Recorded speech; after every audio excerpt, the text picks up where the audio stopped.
இப்படி இருக்க இமேஜை ஜஸ்ட் சிம்பிளாக எப்படி இந்த மாதிரி ஆயில் பெயிண்டிங் எஃபெக்ட்ஸ் கொண்டு வரணும் தான் இன்றைக்கான வீடியோவில் பார்க்க போகிறேன். வீடியோக்குள்ளே பார்த்துக்கோங்க, நம்ம சேனலில் புதுசாக பார்க்குறீங்கன்னா சப்ஸ்கிரைப் பண்ணிட்டு கூட பெல் ஐக்கானை கிளிக் பண்ணி வச்சுக்கோங்க. அப்போ தான் நம்ம போகிற வீடியோ வந்து உங்களுக்கு நோட்டிஃபிகேஷனாக வந்து சேரும். இப்போ வாங்க வீடியோக்குள்ளே போகலாம்.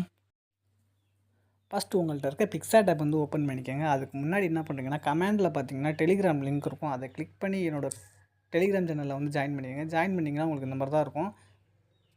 இதில் பார்த்தீங்கன்னா ரீல்ஸ் 34 இருக்கும். அது கீழே பார்த்தீங்கன்னா பேக்ரவுண்ட் கொடுத்துருப்பேன். இதை கிளிக் பண்ணி டவுன்லோட் பண்ணிக்கோங்க. டவுன்லோட் பண்ணிட்டு என்ன பண்ணிங்கன்னா பிக்சார்ட் ஆப் வந்து ஓப்பன் பண்ணிக்கோங்க. ஓப்பன் பண்ணிட்டு என்ன பண்ணிங்கன்னா எடிட் ஃபோட்டோன்னு இருக்கும். அதை கிளிக் பண்ணுங்கள். அதை கிளிக் பண்ணிட்டு இப்போ நம்ம டவுன்லோட் பண்ண பேக்ரவுண்ட் வந்து ஃபஸ்ட்டு செலக்ட் பண்ணிக்கோங்க. இப்போ டவுன்லோட் பண்ண பேக்ரவுண்ட் வந்து செலக்ட் பண்ணியாச்சு. செலக்ட் பண்ணதுக்கப்புறம் என்ன பண்ணுறீங்கன்னா நெக்ஸ்ட்டு பார்த்தீங்கன்னா கீழே ரோல் பண்ணுங்கள்.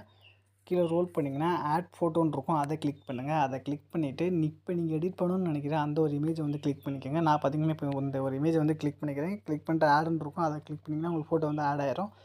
நெக்ஸ்ட் என்ன பண்ணுறீங்கன்னா ஃபோட்டோ வந்து ஜூம் பண்ணிக்கோங்க. ஜூம் பண்ணிட்டு என்ன பண்ணுறீங்கன்னா கீழே பார்த்தீங்கன்னா ரிமூவ் பிஜின்னு இருக்கும். அதை வந்து கிளிக் பண்ணுங்கள். அதை கிளிக் பண்ணிங்கன்னா ரிமூவ் பேக்ரவுண்ட்னு ஒரு ஆப்ஷன் இருக்கும். அதை கிளிக் பண்ணுங்கள். அதை கிளிக் பண்ணிங்கன்னா உங்களுக்கு பேக்ரவுண்ட் வந்து எரேஸ் ஆயிரும். நெக்ஸ்ட் என்ன பண்ணுறீங்கன்னா ஃபோட்டோ வந்து ஜூம் பண்ணிக்கோங்க. ஜூம் பண்ணிட்டு என்ன பண்ணுறீங்கன்னா மேலே பார்த்தீங்கன்னா எரேஸ் ஐக்கான் இருக்கும். அதை கிளிக் பண்ணிக்கோங்க. அதை கிளிக் பண்ணிட்டு என்ன பண்ணுறீங்கன்னா கீழே ஹார்னஸ்ன்னு இருக்கும். அதை வந்து ஃபுல்லாக கம்மி பண்ணிடுங்க. கம்மி பண்ணிவிட்டு ப்ரெஷ் சைஸை வந்து கொஞ்சம் எரேஸ் சைஸை வந்து கொஞ்சம் இன்க்ரீஸ் பண்ணி வச்சுக்கோங்க. இந்த மாதிரி எரேஸ் பண்ணி விட்ருங்க. இந்த மாதிரி லைட்டாக ஃபோட்டோ வந்து எரேஸ் பண்ணிக்கோங்க. எரேஸ் பண்ணிட்டு மேலே டிக் ஐக்கான் இருக்கும். அதை கொடுத்துருங்க. கொடுத்துட்டிங்கன்னா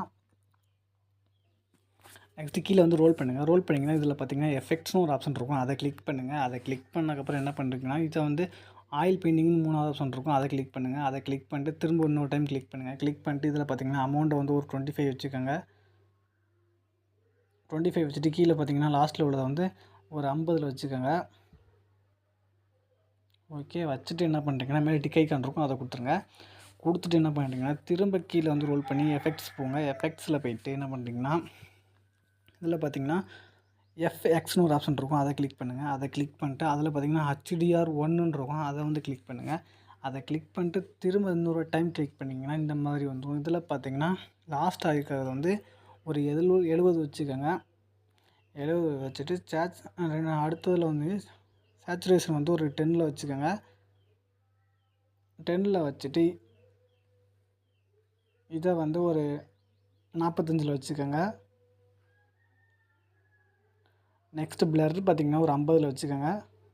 ஒரு 60 கூட வச்சுக்கோங்க. வச்சுட்டு என்ன பண்ணுறீங்கன்னா மேலே டிக் ஐக்கான் இருக்கும். அதை கொடுத்துருங்க. அதை கொடுத்துட்டு என்ன பண்ணுறீங்கன்னா திரும்ப அந்த டிக் ஐக்கானை வந்து கொடுத்துருங்க.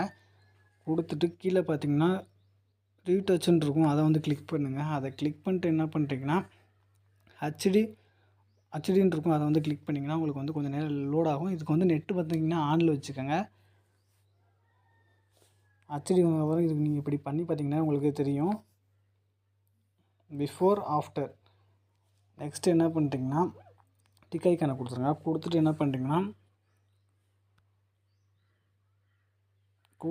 பண்ணுறீங்கன்னா இந்த கிராப்னு ஒரு ஆப்ஷன் இருக்கும். அதை கிளிக் பண்ணிவிட்டு திரும்ப இன்னொரு டைம் கொடுத்துருங்க. கொடுத்துட்டு என்ன பண்ணுறீங்கன்னா போர்ட்ரேட்னு இருக்கும். அதை கொடுத்துருங்க.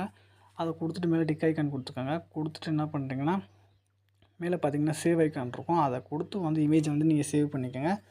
நெக்ஸ்ட் வீடியோவில் சந்திப்போம். பாய் பாய். வீடியோ பிடிச்சிருந்தா மறக்காமல் லைக் பண்ணிவிட்டு ஆயில் பெயிண்டிங் பண்ணணுன்னு இருக்க உங்கள் ஃப்ரெண்ட்ஸுக்கு வந்து இந்த வீடியோ வந்து ஷேர் பண்ணிடுங்க.